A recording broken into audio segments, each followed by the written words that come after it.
If you lower your C10 like this, it will most likely be the talk of the town, stealing hearts and trophies alike.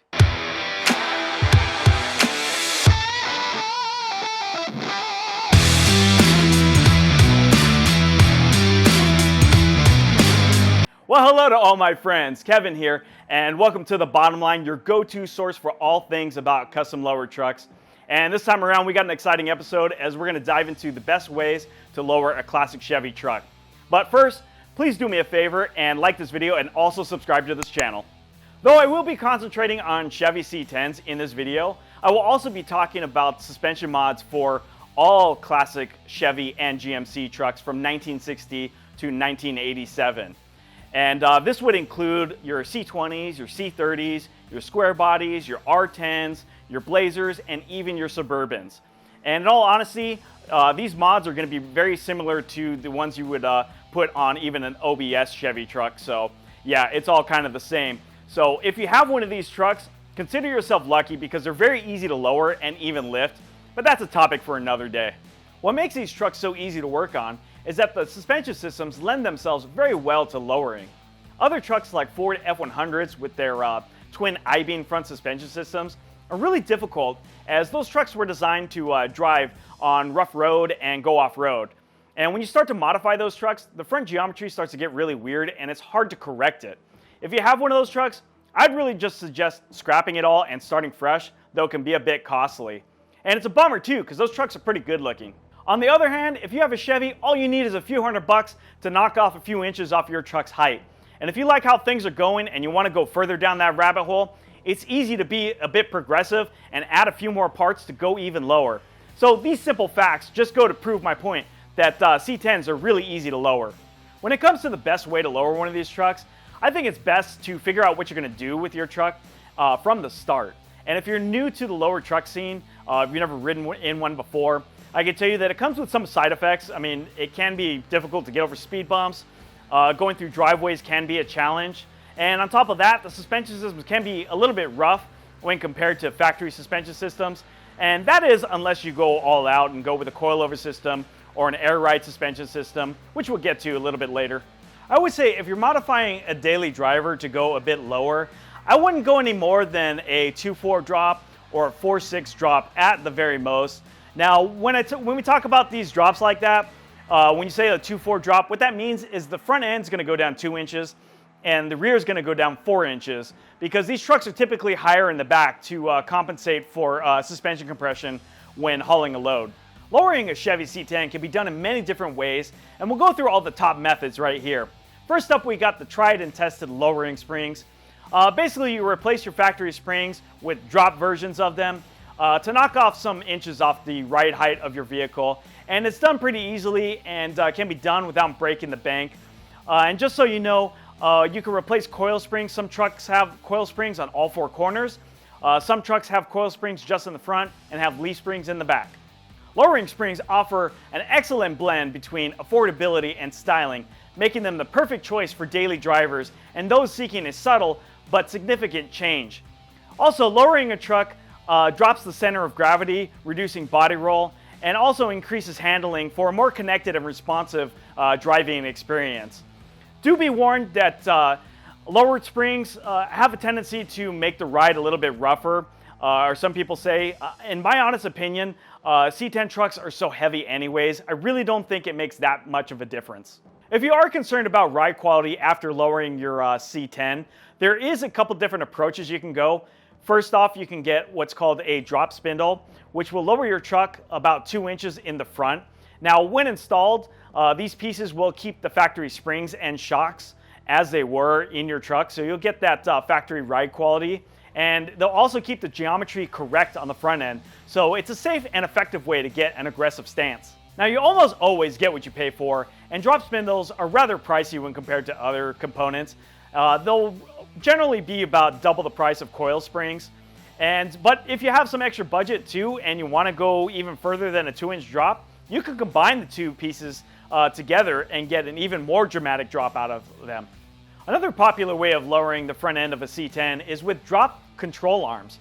Now, a lot of guys like this method as you can get a 3 to 4 inch drop while also having the factory springs and shocks intact so you get that quality ride as well. But in my honest opinion, I'd rather have a little bit of a more stiffer ride, as you're going to be minimizing the gap between the tires and the fenders. And when you go with the 3 to 4 inch drop, that gets really short, and you don't want those tires to hit the fenders. Believe me, driving on the freeway and having the steering wheel jerk out of your hands because basically the tires hit the fender and the truck wants to make a turn at highway speeds is not fun.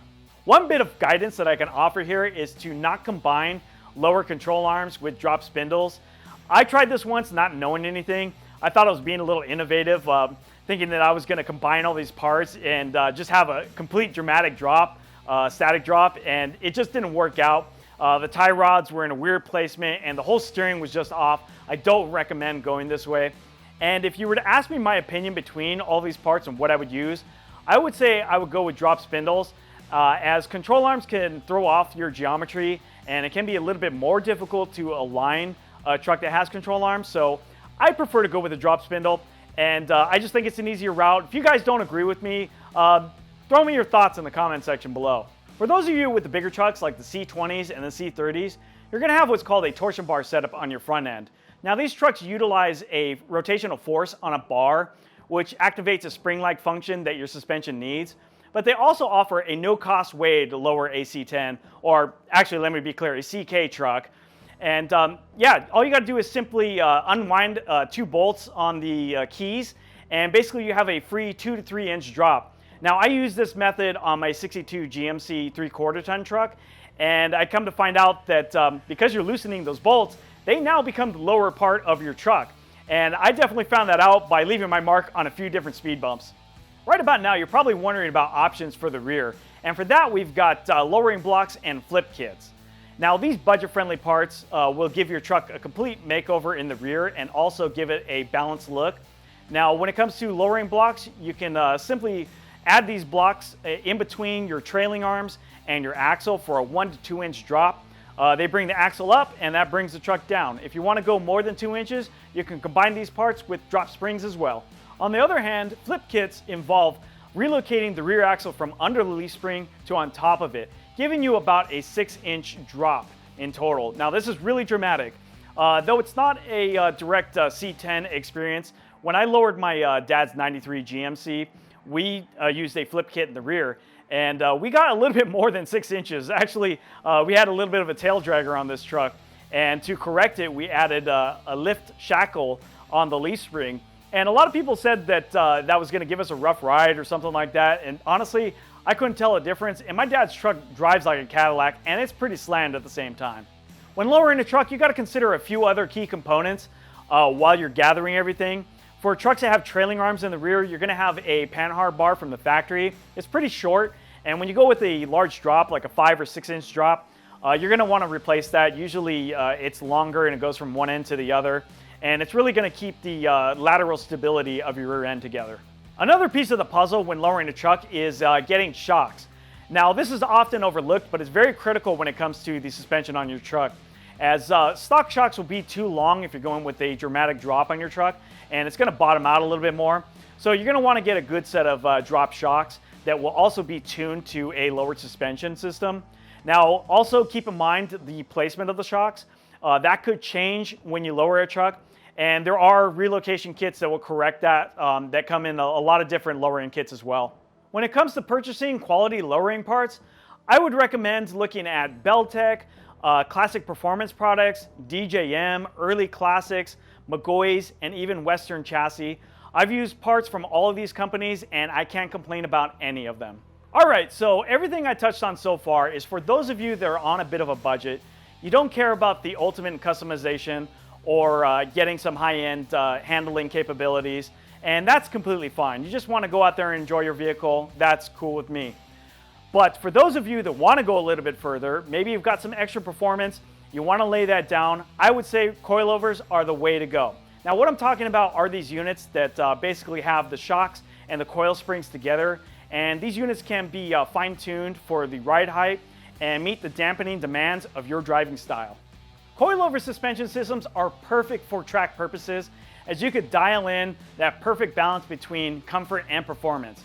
And when it comes time to impress all at the local car meet, you can easily slam your truck to get that show-stopping stance. If you lower your C10 like this, it will most likely be the talk of the town, stealing hearts and trophies alike. Though coilovers have excellent capabilities, they can be quite a task when installing them on your classic truck, as these vehicles weren't designed to have them in the first place.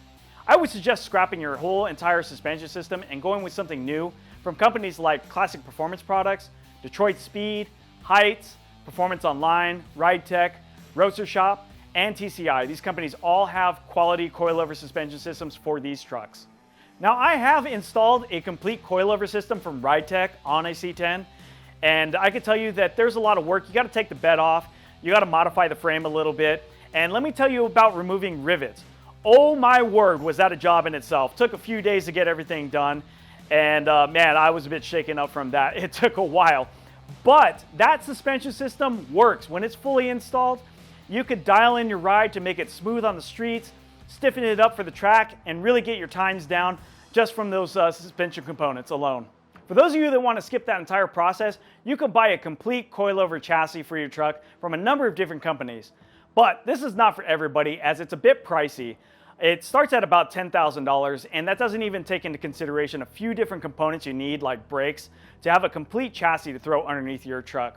Now, this is the route I decided to go with my 62 GMC, as I wasn't happy with the components on the truck. I want to throw down a little bit more power, and I want it to ride smooth on the streets and all of that. So I decided to go with the TCI system, and we're going to be installing that soon at Old Anvil Speed Shop, so stay tuned for that. For those that want the ultimate in versatility, air ride suspension is where it's at. Basically, what you're going to be doing here is replacing your traditional springs with airbags that are controlled by varying different air pressures to make your truck go up and down. This is perfect for show and go and everywhere in between. A C10 with an air ride suspension will be the king of height adjustments, going up and down like a yo-yo master. Want to go up a steep driveway? Just raise it up. Want to show your truck's aggressive side? Slam it down on the ground to turn some heads. Air ride offers unmatched flexibility, and with the advent of advanced management systems, you can save or recall your favorite ride heights with the press of a button.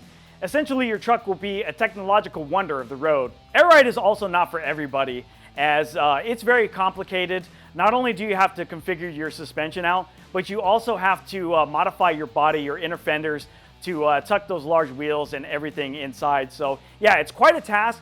Probably a job for professionals. Not to say you can't do it in your garage. You really could if you have some experience in all that stuff. But yeah, like I said, it's not for everybody. If you're looking for air suspension, I'd recommend checking out Art Morrison, Chop and Block, GSI, Porterbuilt, Roadster Shop, and even TCI. Just be advised here that there's more components with an air ride suspension than with any other suspension system out there. There's a lot more pieces that can go bad, especially even airbags themselves that have to be replaced over a number of years. So it's not like you just set up your vehicle and that's it, it's done. And for me personally, I am no longer a part of the air ride camp. It's just my personal opinion, as I don't need my truck all the way on the ground for me to be satisfied with it.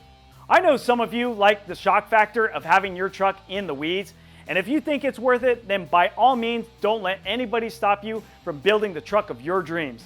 If I had one piece of advice to offer anybody, it would be to never give up on your dreams. Determination is the only way to get the things that you want in life. Well, there you have it, folks. Whether you're looking to add style, handling, or both, lowering a C10 is a surefire way to stand out from the crowd. From enhanced cornering capabilities to elevated aesthetics, lowering a C10 will enhance your driving experience and also pay homage to the classic C10 style. So yeah, get out there, lower your truck, turn some heads, and drop jaws along the way. Before I go, make sure to like this video, and if you have any thoughts, drop that stuff in the comment section below. Also, make sure to subscribe to this channel so you don't miss a future video, and we will catch you next time.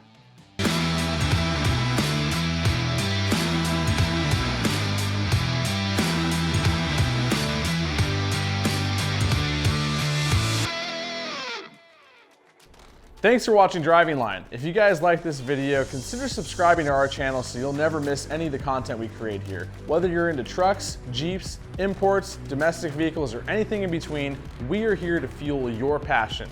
So hit that subscribe button and we'll see you guys next time.